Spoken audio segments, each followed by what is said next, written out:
to talk about why inflation is harmful.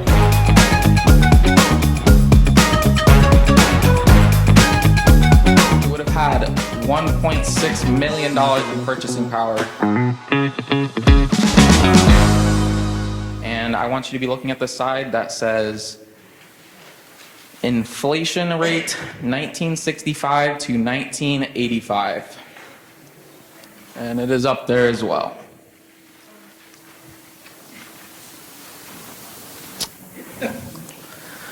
All right, so quick show of hands. Who remembers this time period where there was super high inflation, super high interest rates between 1965 and 1985? All right, perfect. If you do remember that, that is fantastic. Of course, I don't. I was born about 15 years after the end of this chart. So now I'm going to talk about why inflation is harmful. And for some of you, this term may be elementary to you, the time value of money. The time value of money basically states that $1 today is worth more than $1 next week, and that is solely because of inflation. Recently, it came out that the Consumer Price Index, which is how much you and I as consumers are paying for products, was up 5% between May 2020 and May 2021.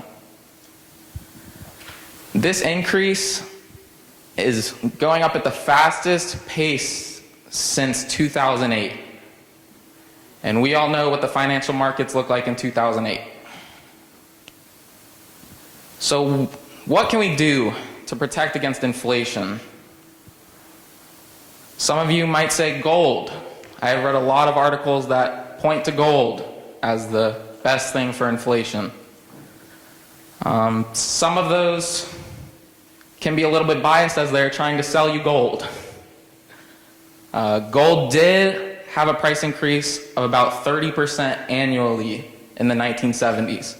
If any of you have any asset that you can show me that's going to do that in the next 10 years, I would really appreciate that. There's no guarantee currently that gold is going to follow inflation like it did in the 1970s.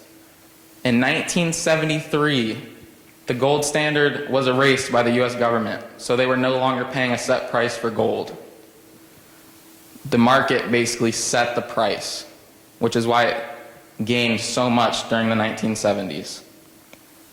So now you're probably thinking, if not gold, then where can we put our money? Well, there are many answers to that question, and there was only one certainty that I found while doing my research.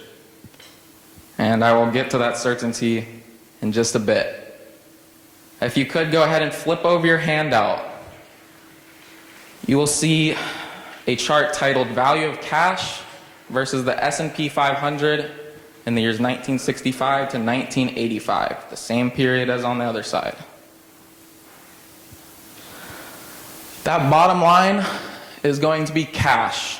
Cash that is either under your mattress or in a checking account earning little to no interest like they all are today.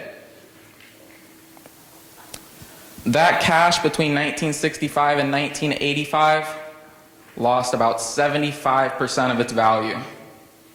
For example, if you had $1 million in 1965 and you put it under your mattress, in 1985 when you go to take it out, assuming your kids have not found it, you would be pulling out $1 million in cash money. But with that money, you are only going to be able to purchase about 25% of the items that you would have been able to purchase in 1965. Now let's go ahead and look at this top line. Now that top line might scare some of you. It is a little bit volatile. But that top line is the S&P 500.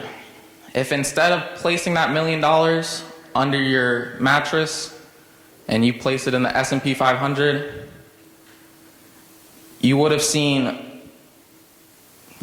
in 1985, you would have had $1.6 million in purchasing power instead of that $260,000 that you would have had if it was in your mattress. you would have had cash worth $5.5 million. Now I know that the S&P is not suitable for most of our clients, but it is suitable for some. And for those that it is not suitable for, of course, there are other asset classes that have worked as a hedge against inflation historically that we can talk about. Right now even, we have a safe option, and no, it is not an annuity, that is going to be better than cash with inflation. With my many hours of research, that one certainty that I told you guys about was that when it comes to inflation, anything beats cash. All right, thank you, Lee. So.